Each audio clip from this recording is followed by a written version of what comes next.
Sa positive, ito yung success, tagumpay. May mga goals na ma-achieve kayo, especially ngayon guys, no? Sabi ko nga, malakas yung energy, cosmic energy kasi alignment yan ng Earth, Sirius, which is Orion's belt, and Sun in Leo.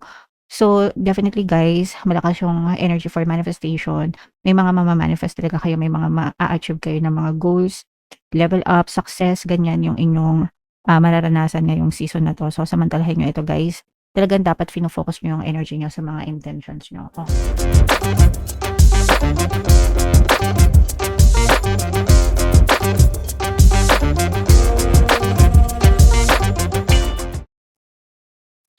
Hello guys, hello Scorpio. Welcome back to Pinoy Pixie Tarot. Ang papangat ng episode natin for tonight is Lionsgate Portal para ngayong Lionsgate season para sa Scorpio, Sun, Moon, Rising Sign, and Venus. So yung Lionsgate, mga kapixie, or Lionsgate Portal, nangyayari siya every year from July 28 to August 12. Tapos, ang peak niya or ang highest energy niya is during 8-8, no? August 8. Nagkakaroon ng cosmic alignment between Earth, Sirius, and Sun in Leo. And magandang gamitin nyo yung energy na yun pang manifest ng inyong mga intentions. So make sure na nakafocus kayo palagi sa inyong mga intentions, mga kapiksi. Okay? So unahin natin tong deck na to. Tingnan natin yung mga angel messages para sa inyo guys. So yung first message natin, clear your space, mga kapiksi. Ito'y cleansing, paglilinis, no? Ng paligid nyo guys. Get rid of your clutter, yung kwarto nyo, yung bahay nyo, yung office desk nyo. Kapag ka maaliwalas din yung isip nyo, maaliwalas din yung buhay nyo. Mga kapiksi, it's not just about being clean, pero organized and maaliwalas, no? Para maaliwalas ang buhay, mga kapiksi. Alright. So, yung next message, guys.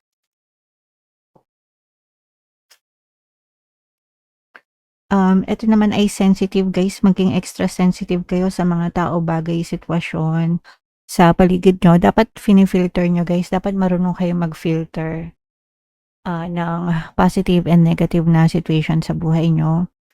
By all means, wag nyong hayaan na mag-penetrate sa inyo yung mga negative na sitwasyon, mga negative and toxic na tao, bagay, sitwasyon, kasi you have to protect your energy at all cost, guys, no?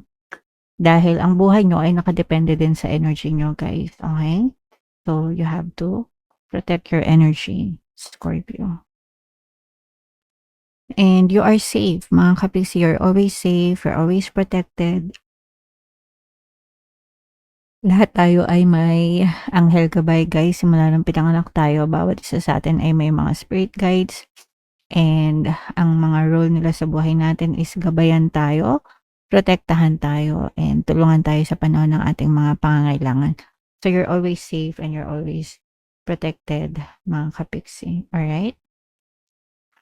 So, yan ang mga angel messages para sa inyo. Ito naman ay sa love, guys. Tingnan naman natin yung mga love messages sa inyong, or love, energy sa inyong love situation. Kung ano lang yung makaresonate, guys, take that message. So, yung first message natin, this is revelation of truth, mga kapiksi. Habang tumatagal yung relationship nyo with your partner or specific person, lumalabas yung totoong intention nila, lumalabas yung totoong kulay nila, and ganun din kayo, lumalabas din yung totoong intention nyo and totoong kulay nyo sa isa't isa, mga kapiksi. So ito yung magsasabi kung okay or hindi okay yung relationship nyo, guys. Okay? Alright. And another message, Scorpio, separation ito, mga kapiksi, no? For some of you, pwedeng natatapos or napuputol na yung inyong relationship, mga kapiksi. Yung iba, kung pwedeng mauwi sa hiwalayan. Yung iba, pwedeng meron na kayong emotional detachment, guys, no? Nagkakaroon na kayo ng emotional gap hindi na nag-uusap, nagkakalamigan na, padalang na ng padalang yung text, yung interaction. So, nawawala na yung spark, nawawala na yung init ng pagmamahalan. Parang wala ng paki sa isa't isa, ganyan yung nangyayari for some of you, mga kapiksi. And another message, guys. Ito naman, ito hindi to committed, mga kapiksi. Ibig sabihin, yung person mo hindi makapag-commit sa'yo, isa ka lang sa mga options niya, marami pa siyang kino-consider, marami pa siyang options. Yung iba pwedeng wala kayong label, pwedeng situationship lang, yung mga ganon, parang hindi makapag-seryoso sa inyo. Scorpio, okay? So, comment down below if naka-resonate kayo dyan. Shuffle natin to, guys. Hanapin natin yung energy ng Scorpio. Ingat-ingat na lang kayo sa bagyo, mga kapiksi, no? Kung nasang lugar man guys sa Pilipinas.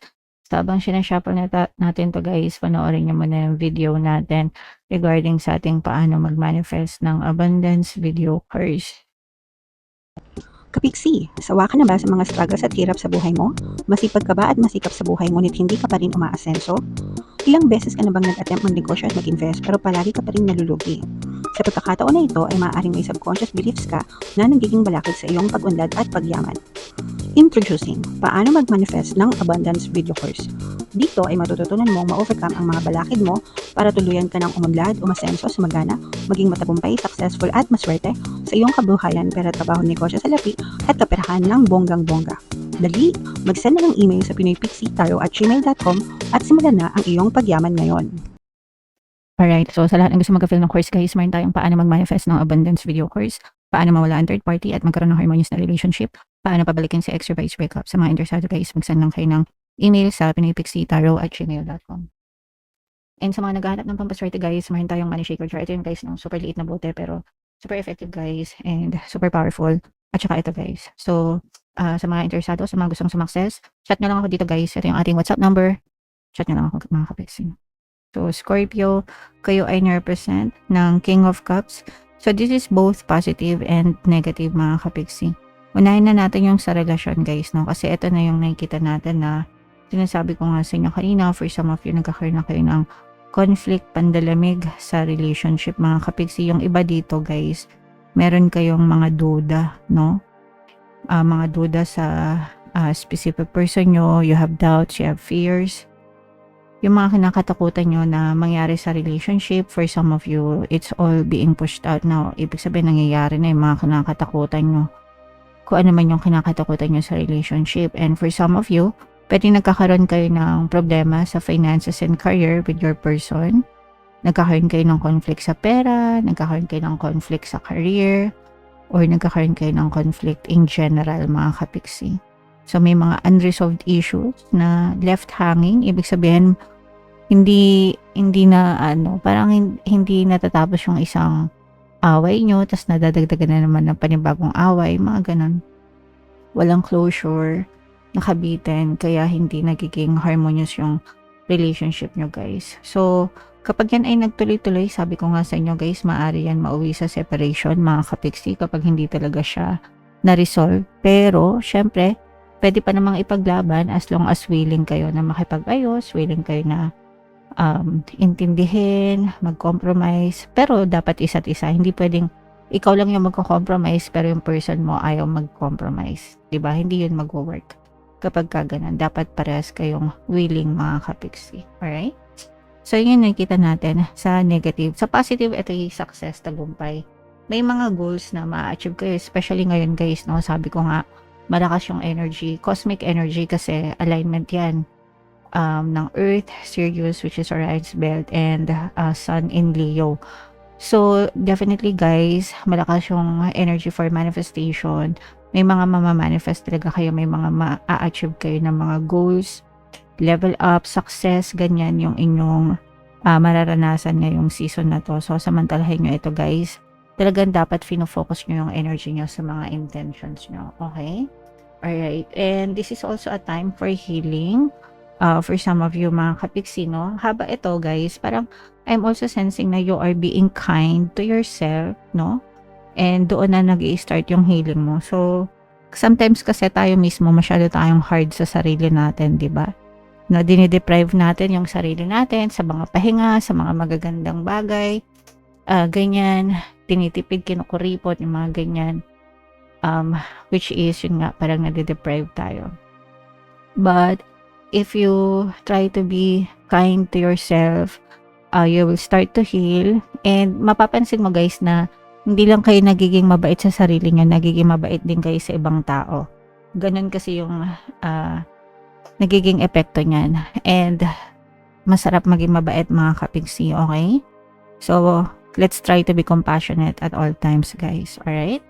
Okay, so what else? Ayan guys, yung mga may negosyo, malaki yung chance na sa success, umusad yung mga business nyo, mga kapigsi, no? So, yung mga may negosyo, this is the energy of success talaga, guys. So, ramdam na ramdam natin yung tagumpay nyo, yung progress nyo, yung success nyo ngayong season na to. Kahit hindi kayo negosyante, guys, highlighted lang yung mga may business. Pero, definitely, guys, nasa inyo talaga yung energy ng success at saka mga good karma. Kaya kayo nagtatagumpay din, mga kapiksi, dahil the universe is rewarding you with the karma that you deserve. Syempre, pag good intentions, good karma. Pag bad intentions, bad karma. Kaya palagi kayo mag-focus sa mga good intentions palagi para maganda rin yung karma na balik sa inyo, guys. Okay? And ito nga yung mga pag-aaway, mga kapiksi, this is more on relationship issues yan, no? Yung mga pag-aaway, sagutan, mga unresolved issues, ito yung sa negative nyo talaga. Kailangan yung trabahuhin yung inyong relationship kung gusto nyo siyang magtagal or kung gusto nyo siyang maging harmonious, mga kapiksi. Kasi medyo malala yung away nyo ng person nyo or yung mga issues nyo ng specific person mo, guys. Okay? Alright. So, comment down below if naka-resonate kayo dyan, Scorpio. Lahat ng mga magaganda, guys, email nyo na, especially itong success, progress, tagumpay, mga kapiksi. For more tarot readings, ito yung playlist nyo. Ito naman yung ating success stories ng paano mag-manifest ng abundance video course. Panoorin nyo itong video natin, guys, about money shaker jars. Thank you for liking, sharing, and subscribing. See you next time. I love you all, guys. Have a nice day. Bye-bye.